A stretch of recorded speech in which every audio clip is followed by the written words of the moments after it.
Well, hey there, sweet peas. Welcome back to Friendless. I'm your host, James Avramenko, and this week I'm chatting with Dr. Greg Hammer.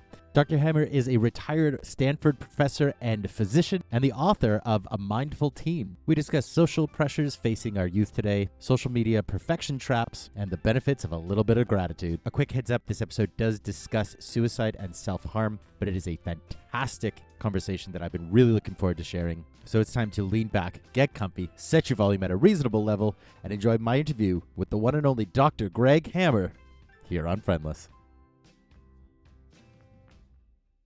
How are you doing today? Nice to meet you. Yeah, this is literally our first time chatting. And these kind of interviews are always so exciting for me because it's always like it could go one of two ways. It could go just totally off the rails, or suddenly I have a new best friend, Hopefully the latter. Right? That's always the aim. So, Dr. Hammer, amongst a myriad of things, you are a recently retired professor from Stanford University of School of Medicine. You're a pediatric intensive care physician. You are also an author of not only the book Gain Without Pain, but also the newly published A Mindful Teen. And those feel like just scratching the surface. I don't think I can do it justice, really. I often open my interviews with a very blunt question to my guests of, who the hell are you? Well, I've always been interested in what I guess you might call wellness. Very active in sports, and my undergraduate degree was in nutritional science. So I've always been interested in nutrition. I stopped eating meat when I was 18. Mhm. I've gotten very interested in sleep physiology. So I think the fundamentals of our physical well-being are sleep, exercise, and nutrition. Yeah. I've taken a deep dive into longevity science, but I am really also interested in resilience, and therefore, I think a path to personal resilience being what's commonly called mindfulness practice. And that's kind of a buzzword, I think, that people probably shut their brains off when they hear it to some degree, or at least some people do. But, I've learned that our brains are wired in ways that benefit our survival or favored our survival, not necessarily anymore, and not happiness. But what's the one thing that all nearly 8 billion of us want, and that is happiness. So I've been a long time meditator and student of non-duality. And how can we be more happy, and why aren't we more happy, I guess, fundamentally? So in addition to physical well-being, sleep, exercise, nutrition, supplements, potentially drugs that may promote healthy longevity or health span, I think we really need to focus on our mental well-being. And that sort of led me to the two issues that are most challenging to us. And they are, one, we have a negativity bias. So we tend to remember the negative and forget the positive. And the other one is that we have a hard time being present. Our minds, if you just sort of close your eyes and try to pay attention to what's happening right now, even just physically, the sensation of the chair against your body, maybe a passing automobile or airplane, our mind will quickly go to the future or the past. And then you combine that with our negativity bias. When we overthink the future, we generate a lot of fear and anxiety. We catastrophize. Everything has sort of a negative overtone, if you will. And when we ruminate or overthink the past, we generate a lot of shame, regret. I think it's a source of depression. So I think to be mentally resilient and happier, we need to be more present and sort of let go of this negativity bias. So that's really the derivation of the GAIN approach. It's a mindfulness practice, it's a lifestyle. And GAIN is an acronym in caps for the elements of gratitude, acceptance, intention, and non-judgment.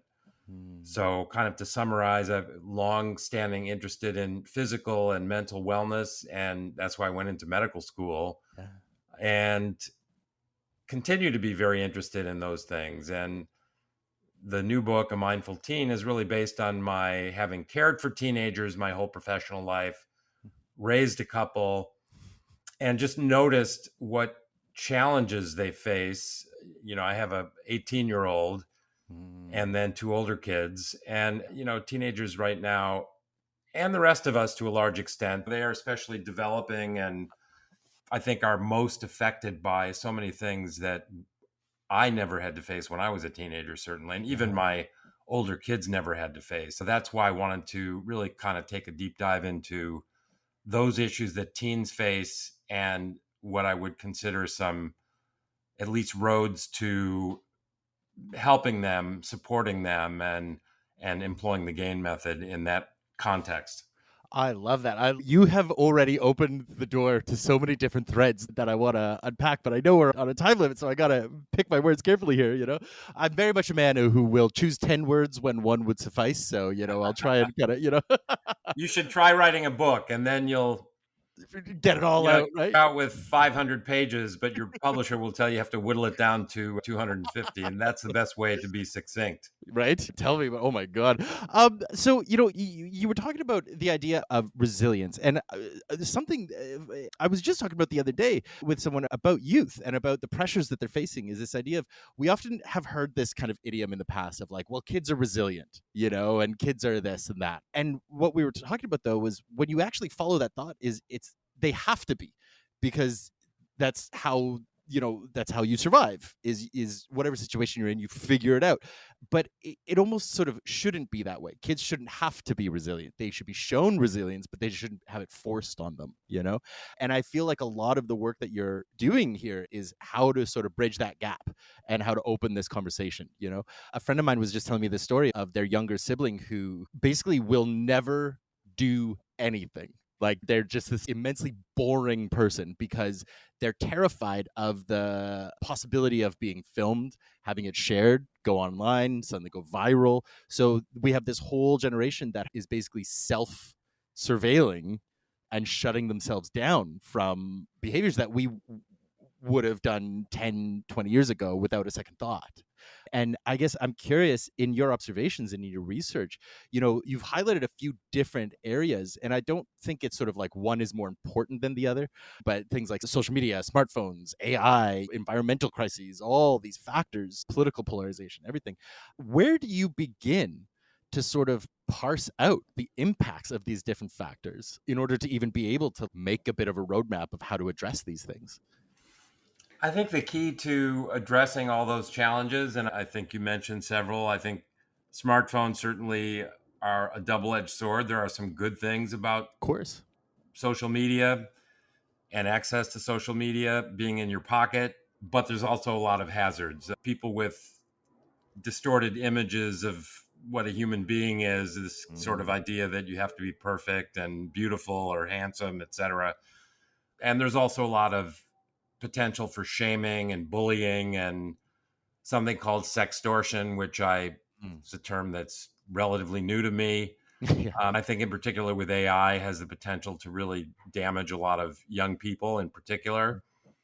And then, as you said, the political divide, I think families have a lot of tension and, people don't talk to each other. Mhm. Gun violence, we certainly never had that. And it's just completely out of control, of course. And practically every day you have a story in the news about some terrible tragedy. Drugs, we sort of knew what we were doing and taking, whether we want, you could sort of gauge what risk you wanted to take, for example. Although I don't think we were necessarily very good at managing risk. That's part of being a teenager and having a developing. Yep. But nowadays, there's fentanyl in so many different Mm. recreational substances, and, kids overdose Mhm. without thinking that they had a risk of overdosing. Um, so there's just so many issues that teens face. I think even just the pressure of getting into college. Yeah.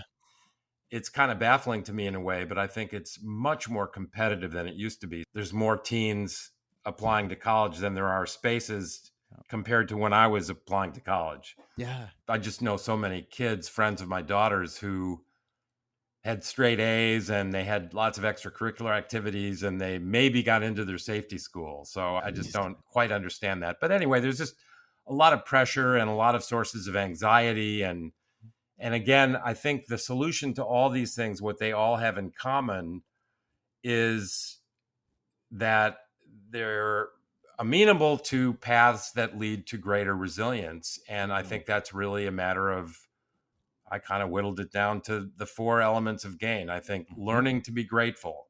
So when we're feeling like the weight of the world on our shoulders and we're feeling sorry for ourselves or what have you, go to your gratitude, flip it over and get away from that negativity and think of all the wonderful things we have for which to be grateful. Acceptance. So there's a lot of things in the world that don't comport with what we think we want and need. And if we can't change them, then we need to learn to accept them if we're going to be happier. Whereas our natural tendency is to sort of resist things that don't agree with us. The I in gain is intention. And again, our brains are programmed, just I think through evolution, to be wary, negative, worrying about what might happen next. That served us well 200,000 years ago when we were huddled in our cave trying to keep a fire going and worried there might be a saber-toothed tiger lurking outside the mouth of our cave. Yeah.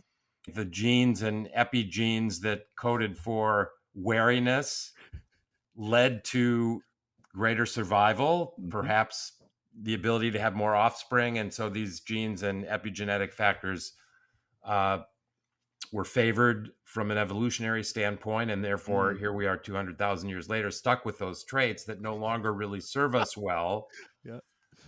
So we have to have a plan. Fortunately, our brains have this amazing quality called neuroplasticity. So, if we have a plan, we can actually rewire our brains and change the way we think and exist. And the end and gain is non-judgment. And we're overly judgmental. And when you combine that with our negativity bias, we judge others, the world, and particularly ourselves in a negative light. And the good news, again, is that we have this quality of neuroplasticity. We can change the way we think.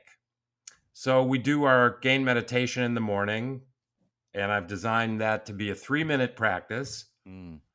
So then we do our little gain practice, emphasizing those things linked with our slow, deep, deliberate breathing. And then, perhaps I have a cup of coffee and then I get in my car to go to work and somebody cuts me off on the road and I start to make all these negative judgments about the driver. Yep. And a light bulb goes off and I realize I'm being overly judgmental, and I can drop the judgment and I get a little dopamine hit, a little laugh instead of a hit of adrenaline, chronic stress.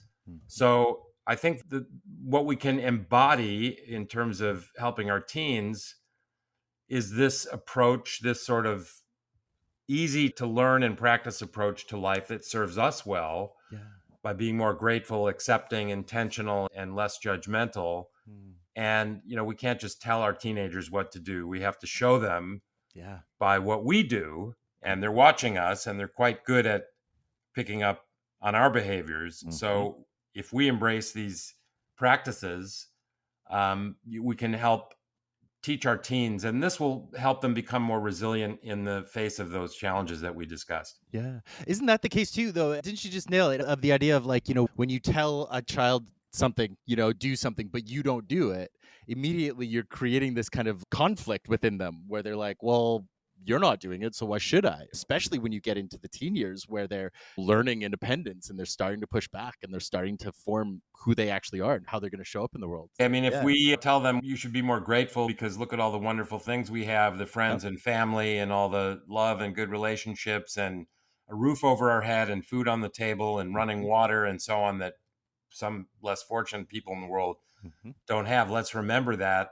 And yet we're constantly complaining and griping and being negative. That message is just not going to get anywhere. Yeah. A lot of what you're talking about, what really grabbed me and resonated so deeply with me is that it feels like you've really taken, so I've done workshops and I've done a lot of practice of my own with dialectical behavior therapy, just because of my own kind of experiences in my life and the variety of letters that I have assembled on my portfolio, And what I love so much about what you're teaching is it really distills a lot of that greater system and that very complex system into something that you can do in these really accessible ways. And while I still I hold DBT in such a high regard, I think adding a resource like this to that toolbox, and funny enough, that's a dialectical right there, is that it doesn't have to be it's either this or that. It can be, well, let's use both and let's put them both together, right? I guess beside buy the book and read the book and apply it, listeners are curious about taking their first steps and explaining this kind of gain method. What are some initial stages or steps that you recommend to explore? Like what's going to actually benefit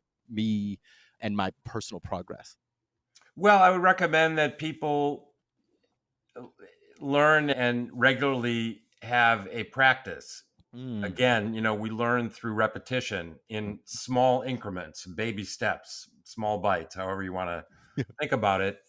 And I think the main thing is to get started with an approach that's positive, that will help you be more optimistic and present, Mm. and stick with it. And when I was trying to encapsulate what I thought was a good pragmatic approach, I thought, well, what are the essential ingredients of happiness? Mm. And how can I perhaps create an acronym that Mhm. I can remember Yeah. that will facilitate my own practice? I thought, well, 5 items is too many. I won't remember it. 3, I'm probably leaving something out. Yeah. I thought 4 was about right for my own memory and ability to really remember something. So Yeah. that's how I came up with the acronym. Mhm. And of course, these are tried and true ingredients. Mhm.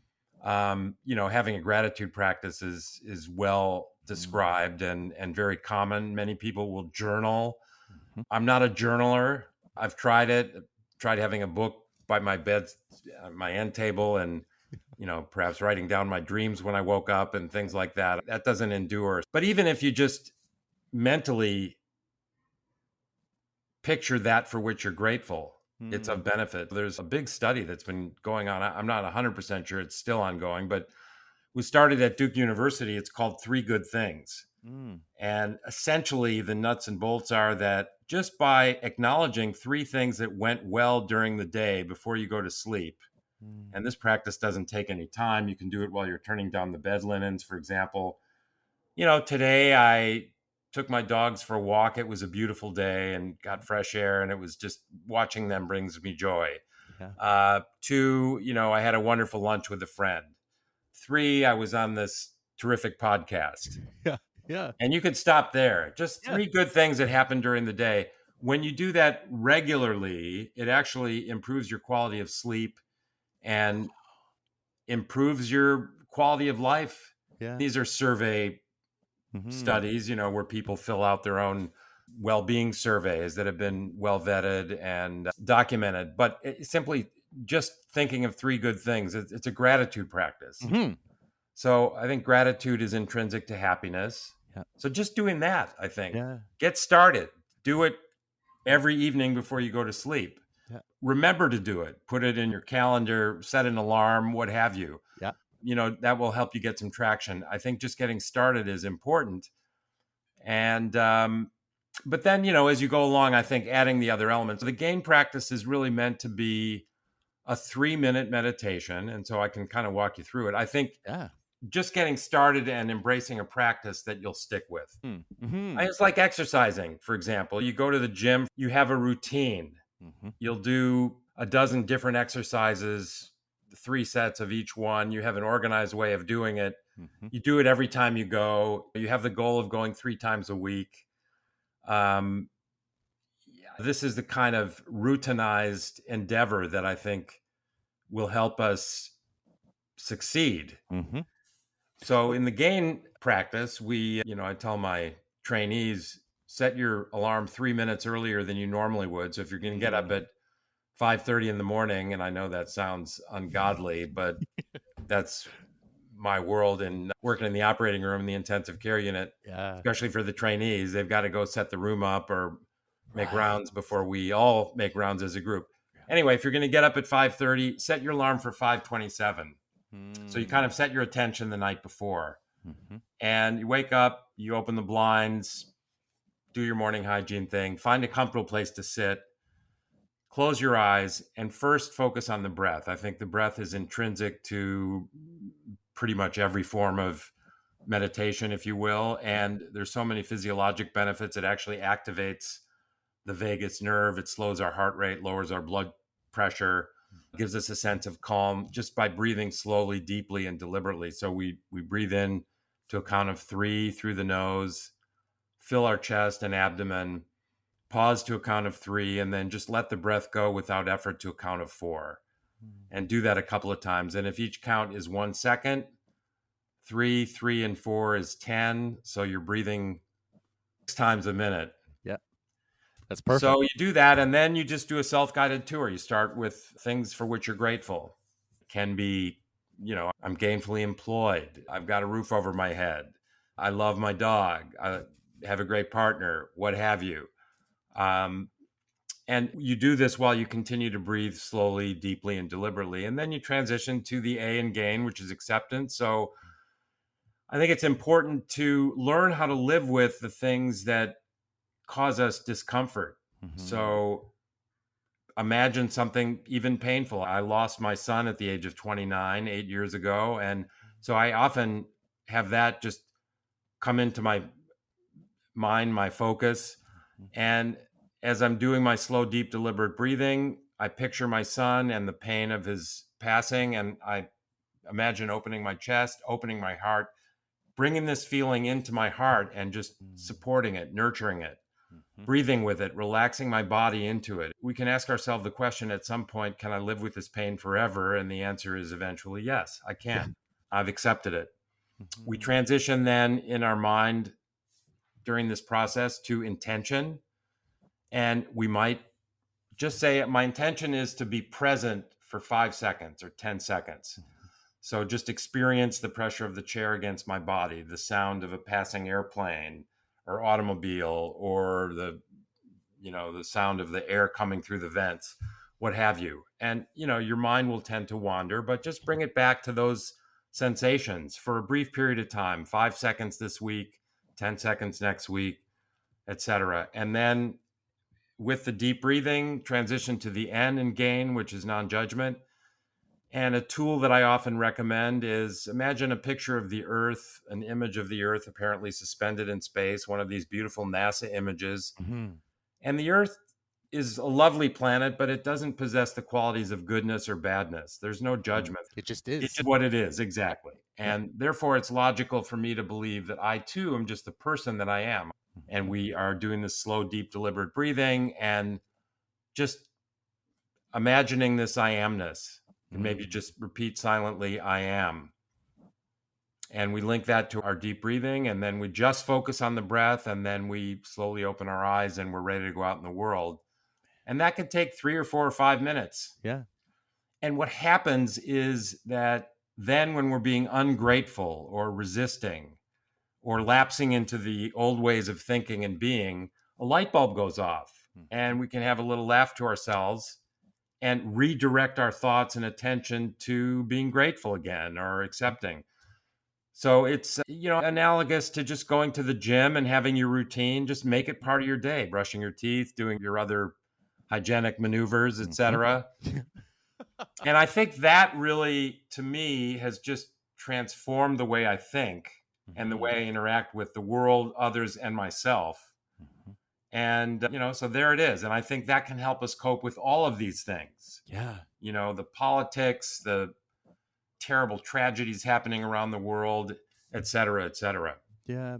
What's wonderful about it too is this idea of, to continue that analogy of the gym is, I know with a lot of my practices, it almost feels like it's not hard enough at first, right? You think you should be like, I need to show up and I need to lift 500 pounds in one go. But you realize that, no, you show up first and you lift 5 pounds, and you do your reps and you build those muscles. And, I remember a couple of years ago, I started doing a thing where I was practicing sort of like self-confidence, and I started doing this thing where no matter what happened, if I caught my reflection somewhere, I would have to stop and I would have to give myself a compliment, and I'd say, hey, you look great, or hey, nice hair today, or whatever it is, every single time, no matter where I was.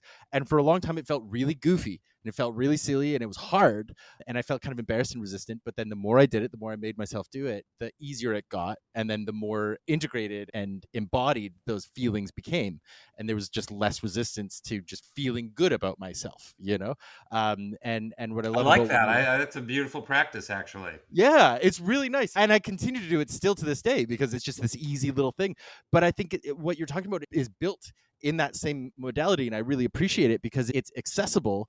And I think sometimes, I know myself very much so, but I know a lot of people I speak to, they think that they can ignore the little tiny things because somehow they'll make bigger movement if they do these big, huge declarative motions, when really what actually shifts you and gets you into a new mode is by focusing on those little elements of just Well, I think take you 5 know, little minutes, you know? yeah, I love that, and I think that you have hit on some of the gain elements just through that Yeah. practice. One is I'm grateful, I'm in reasonably good shape, Yeah. or I my period certainly could be worse, or what have you. I'm grateful for that, Yeah.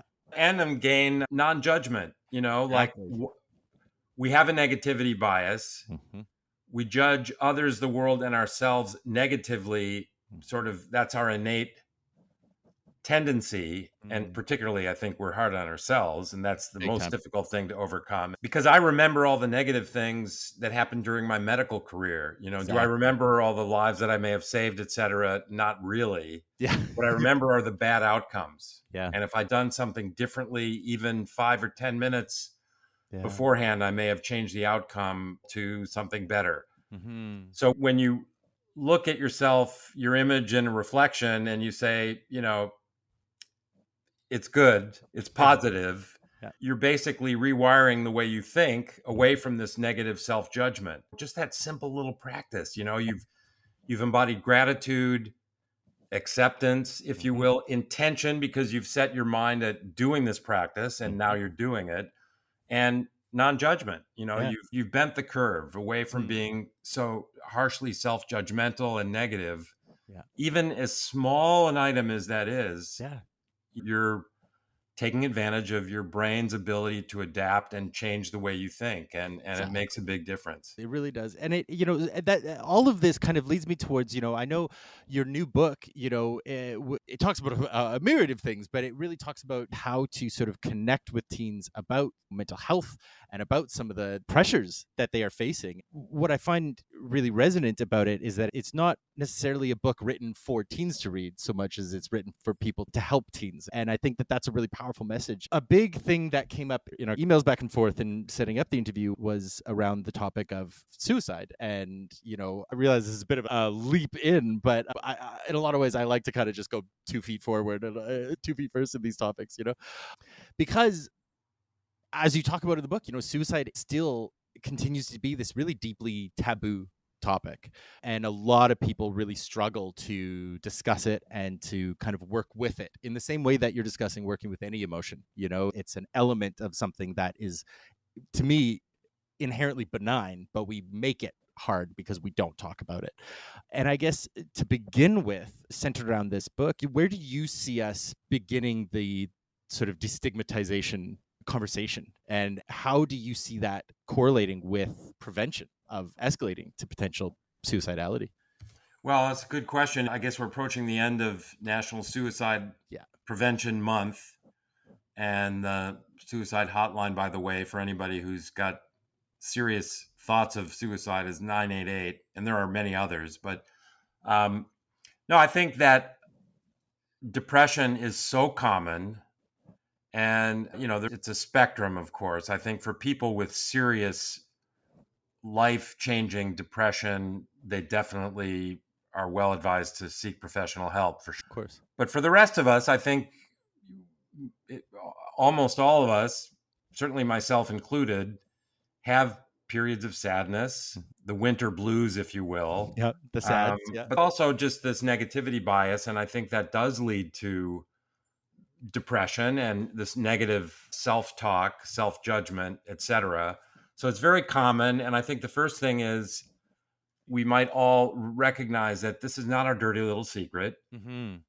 that everybody is wired this way. I think for parents, just to be very cognizant of the fact that teenagers can be especially susceptible to depression and a lot of negativity and negative self judgment because of the fact that their brain is still developing, Mm-hmm. their frontal cortex is still developing, their personality is still developing, and they're subjected to all this social media where they're comparing themselves constantly to those who seem idealized. And they're also subjected to bullying and shaming and terrible things through social media and online. And they have all these other issues they're still trying to sort out, as we've discussed. Yeah. Eco-anxiety, political divide, drugs, gun violence, etc. Mhm. So parents, we all love our children. That goes Yeah. without saying. But I think we all love our children. We all want them to succeed and be happy, and so we just need to be connected Mm. and non-judgmental. And there are topics that kids may be very depressed and even suicidal over, and they have to do with their sexuality. Mhm. And there are topics that are uncomfortable for us to bring up, Mhm. but we should bring them up. We should bring up sexuality. We should bring up, this isn't necessarily a contributor to suicide, but sexually transmitted diseases. Mhm. As I write about in the book, how common chlamydia is. It can lead to pelvic inflammatory disease in women and infertility in women and men. HPV, for which there's a vaccination now that may lead to cancer if not immunized. Mhm. So, that we need to be non-judgmental with our kids, listen, be open-minded, and kind of get ourselves comfortable with uncomfortable topics. Yeah. With the idea of the emotional dysregulation that is so inherent in sort of adolescence, and this idea of the spikes, and you've talked about earlier too, the idea of like replacing, sort of adrenaline spikes with dopamine spikes and things like that. And yet at the same time, we're also working with these kind of dopamine machines, right? The smartphones, and how kind of saturated with dopamine that's making us, and video games, social media. And I'm curious, as a doctor, how do you see these dopamine floods affecting not only adolescents but everyone? I can't help but feel like adults are not immune to that either, right? No, you're talking about addiction, really. And, Yeah. there's sort of, we say kind of a little bit charm that so and so is a creature of habit. Right. I'm a creature of habit. Yeah. In a way, though, if you take that to a little bit of an extreme, you're sort of addicted to your lifestyle. So, Mm. do you have the same thing for breakfast every day? You're sort of addicted to this. If you don't have access to that same breakfast, or, Mhm. whatever it is, you're out of sorts. And yes, you're right. So our phone chimes, we're getting a text, you do get a little hit of dopamine. Yeah. And not only that, but you feel obliged to answer your text Yeah. right away. And if you don't, you just can't stop thinking about it. So this is a sort of a habitual pattern where there's a stimulus and a response to the stimulus, and this becomes ingrained. Mm. And, this may involve hits of dopamine. When you see an image on your phone or get a certain response to a stimulus that brings some kind of pleasure or something Mhm. positive. Mhm. Yeah, so I think we need to be aware of exactly what you just said, that we are surrounded, and unfortunately through AI, I think we're going to be subjected to an increasing amount of this, where it's sort of tailored to our apparent wants and needs that Mhm. are being pushed to us, that are meant to grab our attention, give us that little dopamine hit, and get us relatively addicted to Mm. whatever it is, advertisement or streaming service or what have you. So, yes, I think it's something that we do need to be aware of. And we're kind of like mechanical beings in a certain way. So, our brains are hardwired. You can just dive into the neurologic connections. We have 100 billion neurons in our brain and 100 trillion synapses. The more we exercise a certain pathway of neural connections, those connections are the synapses, Mhm. the little space between the neurons where they speak to each other, the more ingrained they get. So through repetition, these neural pathways become further and further ingrained. If it's a dopaminergic pathway, maybe that is a little pleasure pathway that gets ingrained, and we get relatively or absolutely addicted Mm. to that stimulus. And something for all of us to be aware of. And that's why I think, as parents and counselors and coaches and teachers, we need to kind of embody what's important. We need to teach our teens through our own behaviors what's really important. Set the smartphones aside during family time. Mealtime is not a time to have your phone next to you on the dining table. Yeah. Um, demonstrate acts of kindness, demonstrate social connectivity rather than just connectivity with our smartphones. Mm-hmm. But yes, I think we need to be more aware of what you were pointing toward, and that is this dopamine hit, this addiction, this habitual response we get to various stimuli. And I think this is going to become an increasing problem in the realm of AI. Mm-hmm. I've been talking about how if we make it far enough, I do think that things like social media and smartphones are going to be classified as illicit substances because they create similar dopamine hits as drugs and alcohol. I feel like down the road somewhere, somebody's going to reclassify them. Well, we are, at least, like when I was doing research for writing the book, and the content of the book as it was finalized included this growing trend whereby schools are forbidding the use of cell phones during school hours. And I Yeah. think now that's become pretty standard. Mm-hmm. It's something that was just kind of getting some traction even a year ago or Mm-hmm. 18 months ago. The Surgeon General came out with a statement about it. Various governors started talking about it, and now public schools and private schools too have pretty much embraced this. So we do need to kind of have some control over the stimuli that our kids are constantly bombarded with, Yeah. and exactly as you expressed. Yeah. I'm cognizant of the time. The thing is that I feel like I could talk to you for hours, and I already am like, we're going to have to set up a sequel here because we need to talk about so many more things. But I want to make sure we kind of wrap up on a good point or on a strong point and give you a little bit of space to talk about it too. One piece I wanted to sort of look at before we wrapped up is this idea of distinguishing between some people get depression, some people get a little sad. And how do we sort of differentiate those things from the outside? And how do we sort of distinguish? My initial piece of my question is this idea of how do we try to distinguish between those kind of traits, especially in young people, if we're working with the youth or if they're kids or things like that. I think there are definitions of clinical depression Mm-hmm. that we can recognize in ourselves potentially and others.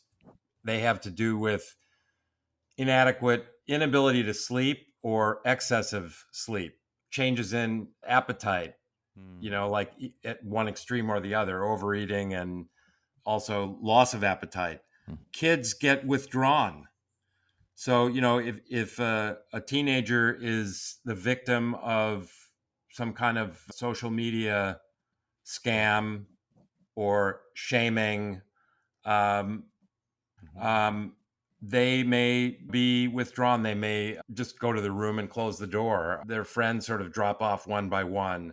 Yeah. Their school performance begins to trail off. So there are, sort of signs of clinical depression and anxiety that are recognizable, and they're in uh, the diagnostic manual that we have in medicine. These are the characteristics of clinical depression. And then on the other hand, as you suggested, there's just sadness Mm-hmm.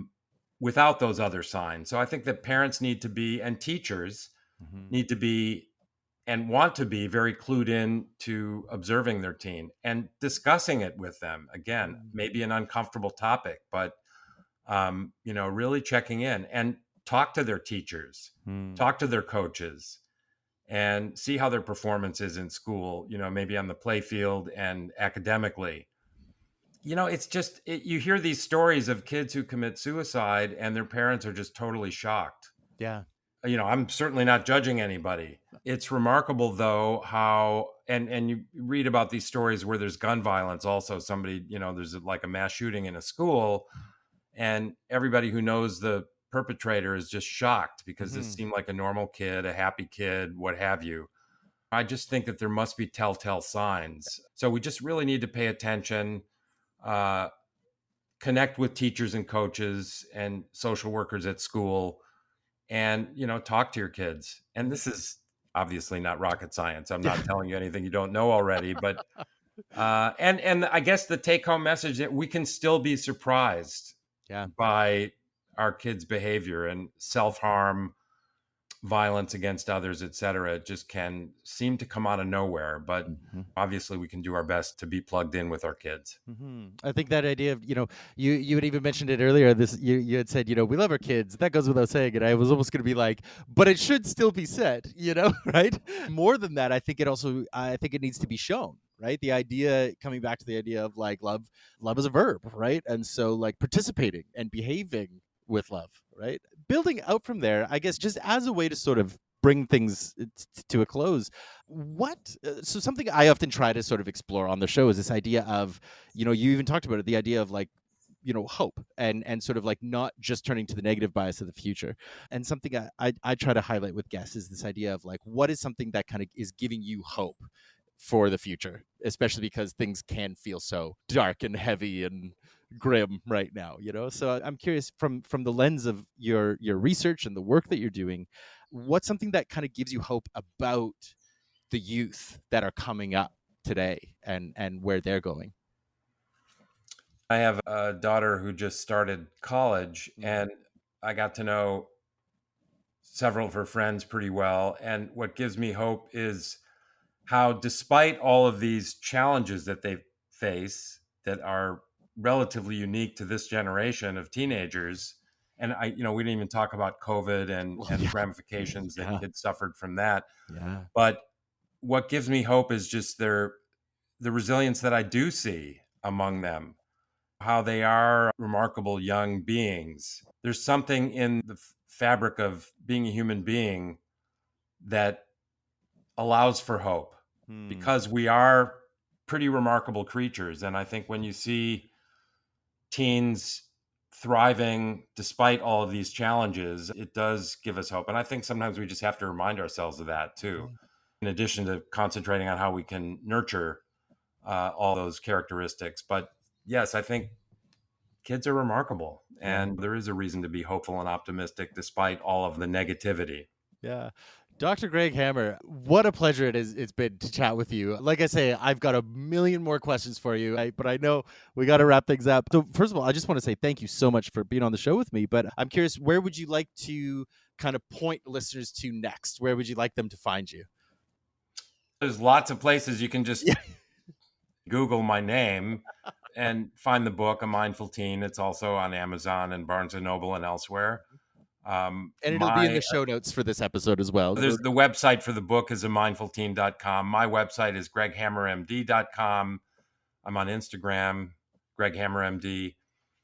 And so I just want to tell all your listeners, Mhm. just remind them that we're all pretty much the same. The dark thoughts that we have are not unique to us. Mm. They're not our dirty little secret. We're all much more alike than we are different. The chances are pretty good that if we're struggling with something, so are many, many other people.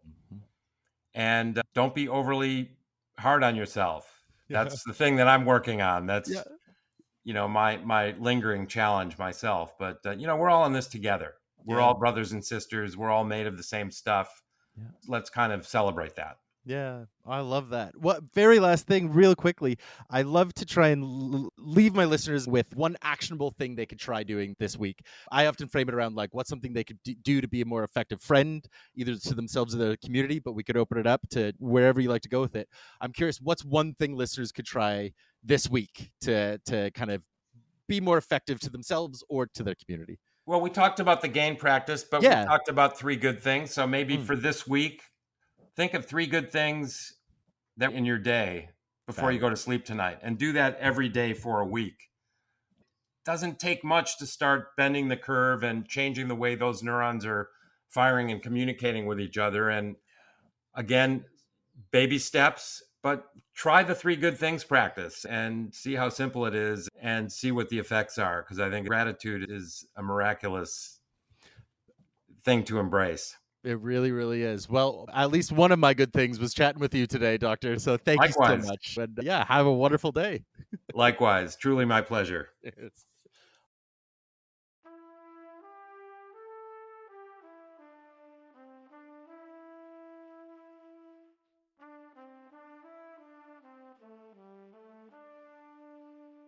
And that's it. Thank you one more time to Dr. Hammer for coming on the show and chatting with me. It was such a pleasure to get to know him and to hear all about his incredible work. If you'd like to learn more or if you'd like to check out his books, the link for that is in the show notes. And hey, while you're poking around in there, why not leave Friendless a 5-star review? It's free for you and it helps me out a ton. Thank you so much in advance. I love you. If you're listening to this episode on the day that it comes out, then you are in luck because that means you haven't missed the recording of the next live episode in my collaboration with Book Warehouse. On Wednesday, January 21st at 2 p.m., I'm going to be live in the store recording an interview with Susan Nielsen, the author of one of my brand new favorite books called Snap. We're going to be chatting about the book, about all kinds of other stuff. It's going to be an absolute blast. Come on down to the store, Book Warehouse on Main Street in Vancouver at 2 p.m. and be a part of the show. And if you're listening to this after, well, hey, you're still in luck because that episode is going to be on the feed next week. I don't really have anything else to plug, so I'm just going to wrap things up here. Let's go home early, right? Thank you so much for listening to the episode, and I really hope I will catch you back here either live in person on Wednesday or back here on the feed next week. But hey, I'm not going to worry about that right now, and neither should you, because that is then, and this is now. So for now, I'll just say I love you, and I wish you well. Fun and safety, sweet peas.